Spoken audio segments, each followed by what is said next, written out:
Hello दोस्तों, नमस्कार। कैसे हैं आप? उम्मीद है कि आप सब लोग एकदम मस्त होंगे। तो दोस्तों, स्वागत है आपका फिर से आपके अपने यूट्यूब चैनल एम्बिशन क्लासेस 2019 में। तो दोस्तों, कंटिन्यू करते हैं आज फिर हम अपनी जर्नी क्लास 11 से।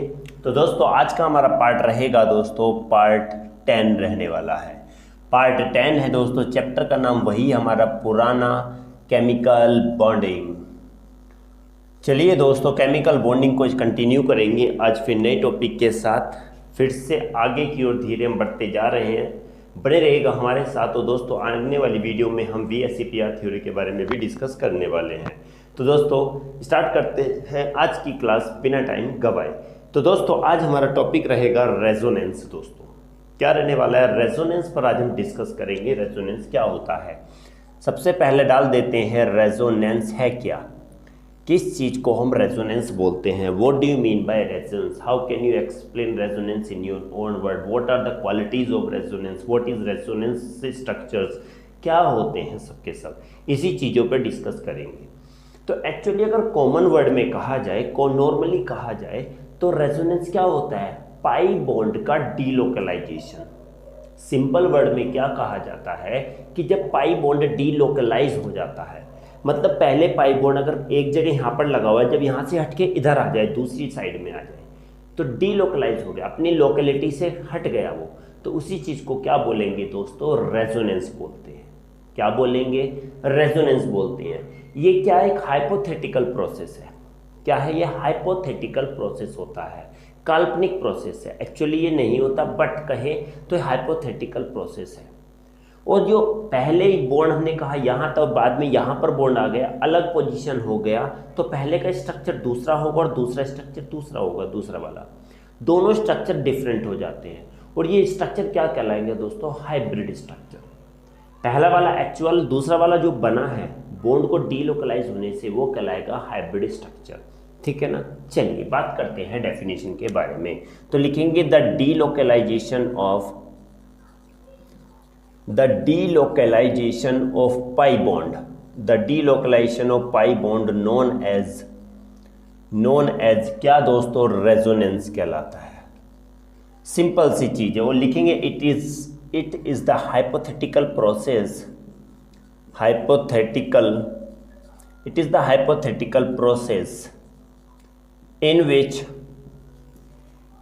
which pi bond delocalize from its original position to the other इसी को हम क्या बोलते हैं दोस्तों? यही हमारा कहलाता है रेजोनेंस। पाई बॉन्ड का सिग्मा बॉन्ड डीलोकलाइज नहीं हो रहा है, पाई बॉन्ड अगर डीलोकलाइज होगा तो इसी प्रोसेस को क्या बोलेंगे दोस्तों? रेजोनेंस बोलते हैं। क्या बोलेंगे दोस्तों? रेजोनेंस बोलेंगे। अब हमारे एक बात और देख लीजिए, अब क्या होगा? एक चीज और लिखेंगे कि द टू और more than to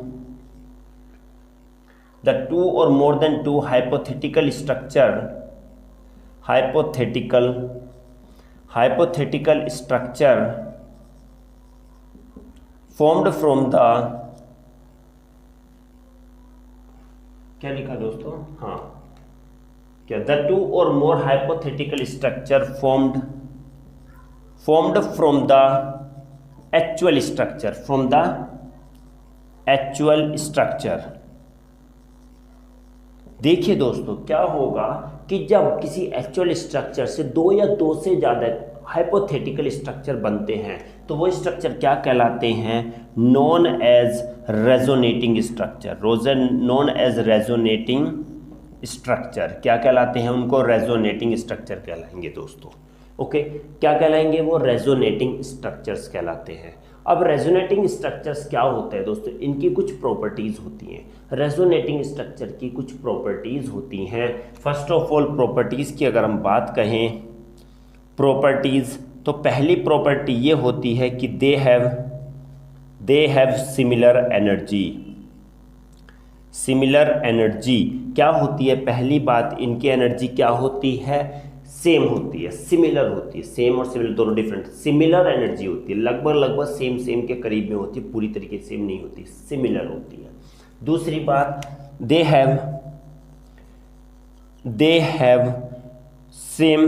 have similar position of nuclei. Similar position of nuclei क्या होती है दोस्तों, इसमें क्या भी होती है कि न्यूक्लियाई की पोजीशन भी क्या होती है, सिमिलर होती है। तीसरी बात किया जाए कि दे हैव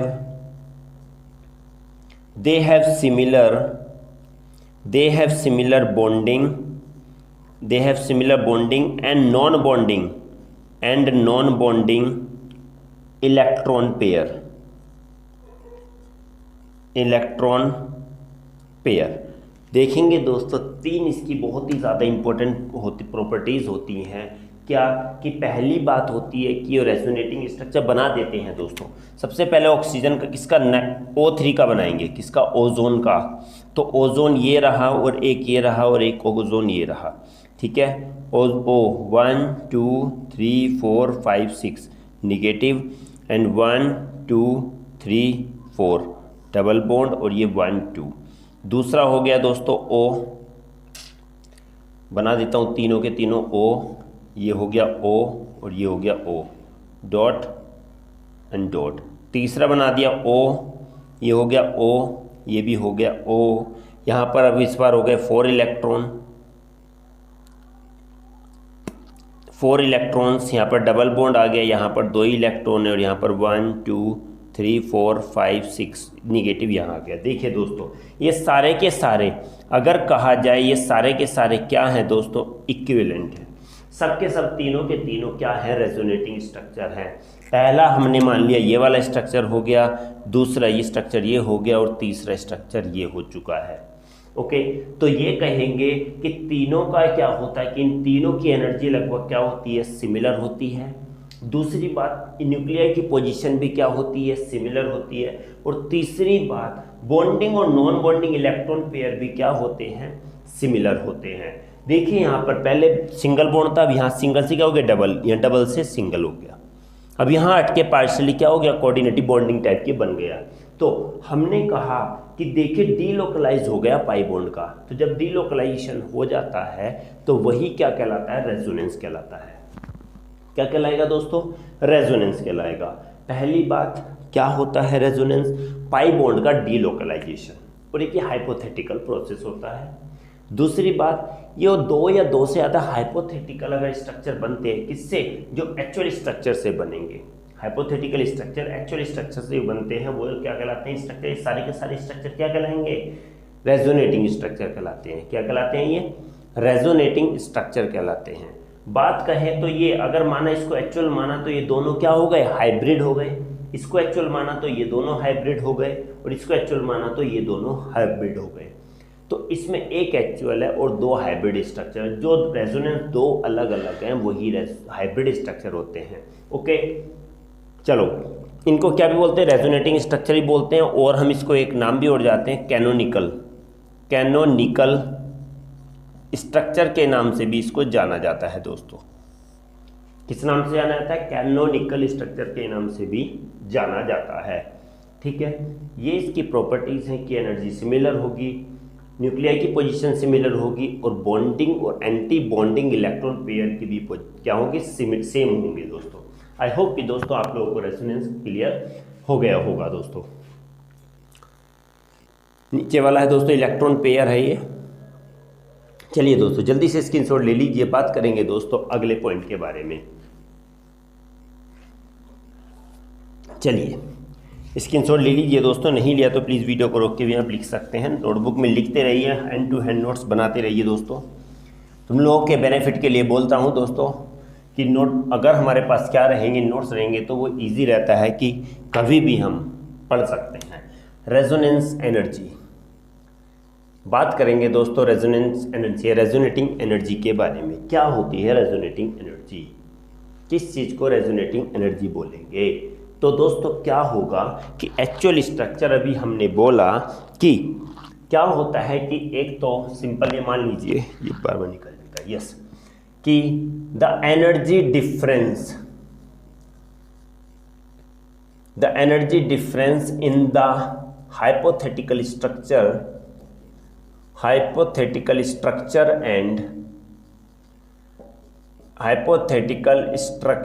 and क्या actual structure known as क्या कहलाती है दोस्तों, रेजोनेटिंग एनर्जी कहलाती है। रेजोनेटिंग एनर्जी या फिर रेजोनेंस एनर्जी क्या कहलाएगी दोस्तों, रेजोनेंस एनर्जी कहलाएगी। देखिए जिसके जितना ज्यादा लिखेंगे, एक और लिख लेते हैं, if the number of resonating structure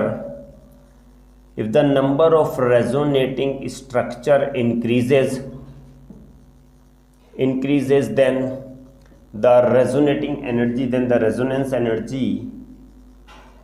the resonance energy will also increases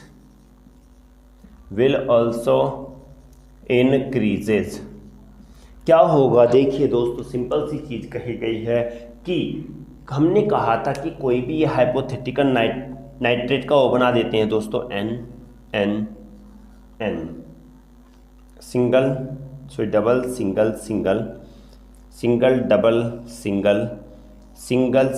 double O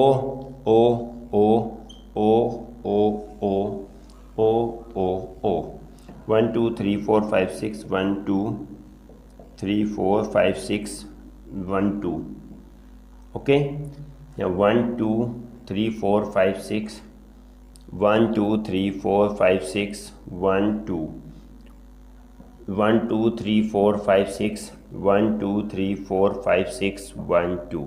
देखिए दोस्तों ये सारे के सारे स्ट्रक्चर किसके हैं, नाइट्रेट के हैं दोस्तों, किसके हैं, नाइट्रेट आयन के हैं। तो दोस्तों एक पर चार्ज लग जाएगा माइनस वाला चार्ज, एक पर चार्ज क्या लगे, यहाँ पर माइनस लगा दो, यहाँ पर माइनस लगा दो और इसका यहाँ पर माइनस लगा दो। देखिए दोस्तों अभी हमने कहा है कि ये सारे के सारे क्या, ये एक्चुअल माना तो ये दोनों हाइपोथेटिकल स्ट्रक्चर है, ये हाइपोथेटिकल स्ट्रक्चर है। तो इन वाले स्ट्रक्चर में और इन वाले स्ट्रक्चर में थोड़ा सा एनर्जी डिफरेंस होता है। क्या कहा था, अभी कहेंगे कि अभी तो सर ने कहा सिमिलर होता है। भाई सिमिलर का मतलब ये है कि ये ट्राइंगल और ये ट्राइंगल क्या है दोस्तों, सिमिलर है बट सेम नहीं है। सिमिलर है, एक जैसे लगते हैं ये, बट एक जैसे लगते तो हैं बट सेम नहीं है। देखिए ये छोटा है और ये बड़ा है पर दिखने में सिमिलर है, ठीक है ना। तो वही है कि इन दोनों के, ये दिखने में तो सेम है सब के सब, बट इन दोनों की एनर्जी में कुछ थोड़ा सा डिफरेंस होता है। और वही डिफरेंस एक एक्चुअल में और हाइपोथेटिकल स्ट्रक्चर की एनर्जी में जो डिफरेंस होगा, वही डिफरेंस क्या कहलाएगा, उसी एनर्जी को क्या बोलेंगे दोस्तों, रेजोनेंस एनर्जी बोलेंगे। क्या बोलेंगे, रेजोनेंस एनर्जी। दूसरी बात, जितने ज़्यादा रेजोनेटिंग स्ट्रक्चर होंगे उतनी ज़्यादा रेजोनेंस एनर्जी होती है। जितने ज़्यादा रेजोनेटिंग स्ट्रक्चर होते हैं उतनी ज़्यादा क्या होगी, रेजोनेंस होगी, उतनी ज़्यादा रेजोनेंस एनर्जी होगी, ठीक है ना। समझ गए होंगे, ये नाइट्रेट का है दोस्तों, ठीक है। हाँ जल्दी से स्क्रीनशॉट ले लीजिए, बात करेंगे दोस्तों फिर अगले टॉपिक के बारे में। उम्मीद है कि दोस्तों आप लोग एंजॉय कर रहे होंगे, बिल्कुल एक एक लाइन के हैं दोस्तों, बिल्कुल समझ के चलना है, ठीक है। अगर बेंजीन के बारे में कहे तो दोस्तों उसके बेंजीन के 6 हो जाते हैं, ठीक है, 6 रेजोनेटिंग स्ट्रक्चर है। बट अभी सिंपल के बारे में पढ़ेंगे, ज़्यादा के बारे में नहीं पढ़ेंगे।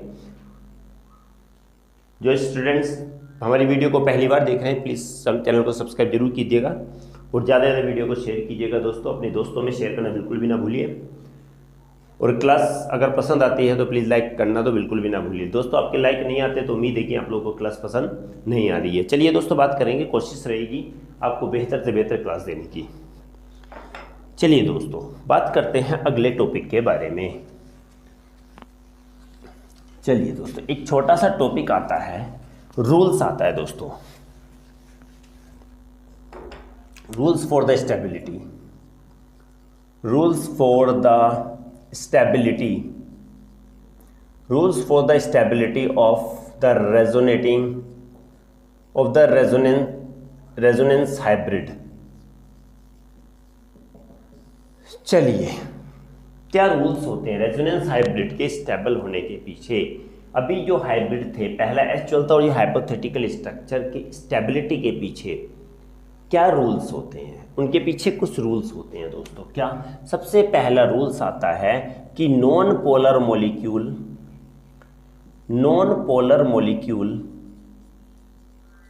Is more stable then polar molecule. पहला तो दोस्तों यही हो गया क्या कि पहली बात यह है कि नॉन पोलर मॉलिक्यूल, हमने पढ़ा था दोस्तों नॉन पोलर और पोलर के बारे में पढ़ा है, अच्छी तरीके से हम लोग पढ़ के आए हैं नॉन पोलर और पोलर के बारे में। तो नॉन पोलर जो मॉलिक्यूल होते हैं उनकी स्टेबिलिटी ज़्यादा होती है, किसके कंपैरिजन में? पोलर मॉलिक्यूल के कंपैरिजन में। दूसरी बात कहें तो कैनोनिकल यस, हाँ, कैनोनिकल फॉर्म हैज